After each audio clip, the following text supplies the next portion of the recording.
I want to talk about fake news and alternative facts. So, the reason I want to talk about this is that it has become a hot topic among many people who own the new social media, both the platforms and also the smartphones that carry those platforms. So, technology, we know, is a double-edged sword.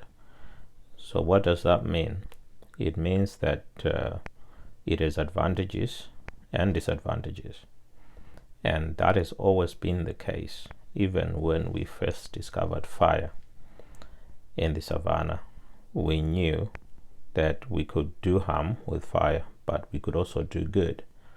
So the same with every other technology, and smartphones are one such technology. But what we've seen over the centuries is that there have always been more advantages than disadvantages. In fact, technology has made us or made our lives better. We can now grow more food. We can mechanize farming. We can now manufacture better products faster. So that is all the work of machines. We can now travel distances faster than we could in the old days. So all of this is technology. All of this is showing us that there are more advantages than there are disadvantages. Okay. So what is the advantage of a smartphone today? What is the advantage of a smartphone as a technology today? So the main advantage is that information is a swipe or a click away. Okay, you click and there is the information. You swipe, there is the information. You put your fingerprint there is your information. Is that quick? Okay, and with the applications on mobile devices, it's even quicker. Right, so anyone can make and spread whatever they want. That's where the problem is. So, for example, news of the death of someone prominent, okay, can be shared. In fact, it's shared more than other news. So, what is the disadvantage? The disadvantage is that the news may be fake or it may be an alternative fact. So, what can we do? What can you do? Or what do I do, rather? Because what I like to do in my videos is talk about what I do. So I'm not prescribing that you do the same, but maybe you can learn from what I do, and you can tell me what you do. So what do I do? So I choose my sources very carefully. If I read one or two stories from a certain source and I find that there is something wrong with it, then I just stop paying attention to it. Because after all you want is my attention. You want me to read what you write. But if what you write I consider fake or alternative, in fact, if I consider it fake, straight away I'll stop interacting or getting any more information from that source. But if it's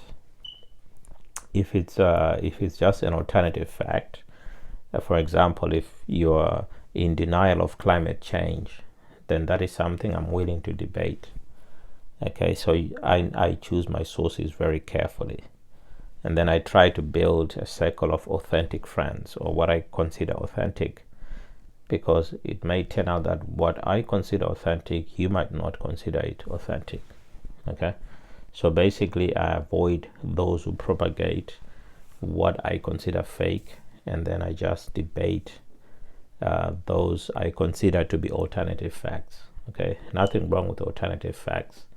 In fact, they help us to explain better the actual facts or the real news. Okay, if there was no alternative facts, then it's difficult to make a point of the actual facts. For example, there was a day I was debating someone who still thinks or believes that the earth is actually flat and not spherical or roughly spherical. They believe that the earth is actually flat, and I was really surprised to find that there are more and more people who believe that the earth is flat. So it was not just those 2 or 3 people I was debating.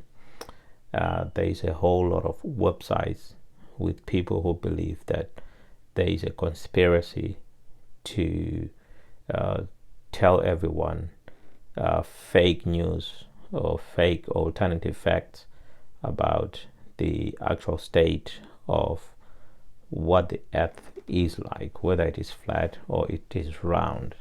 They actually believe that the educational establishment has been trying to trick everyone into thinking that the earth is not flat, that the moon landing is staged. It turns out to be a conspiracy theory. But that's an alternative fact, and we can always come up with the actual evidence to show them that actually the earth is not flat, but the earth is round. Okay, so I just wanted to point out that yes, we've got smartphone technology. It's got advantages, but it's also got disadvantages, and we need to learn in this day and age. We need to learn how to spot fake news from a distance. Okay, so you've got a choice to either follow or to not follow. People who generate and propagate fake news or alternative facts. Alternative facts, I don't mind. I can debate that. But fake news is just a waste of time. Okay, because for example, some of these people who propagate fake news are clickbaiters, which means they are people who want you to click on their website so that they generate traffic to their website, and by generating traffic to their website, they get a source of income from advertisers.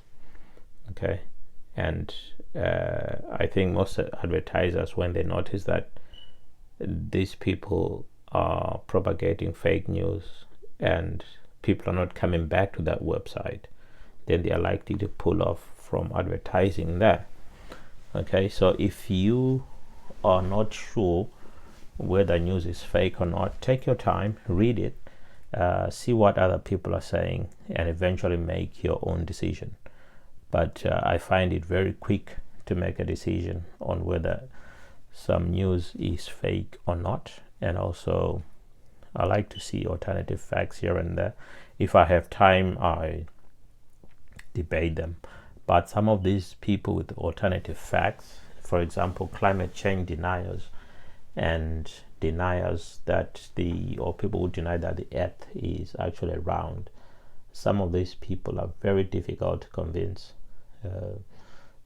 So sometimes it can be a waste of time to really debate them, unless I really do have time, because they won't consider any evidence you give them. They'll find some conspiracy behind how that information has been found or is propagated. So sometimes it's a waste of time, sometimes it's entertaining, okay, to see that there are people who believe in certain things that you yourself don't. Okay, so that's the end of this one. I'll see you in the next one. Thank you for watching.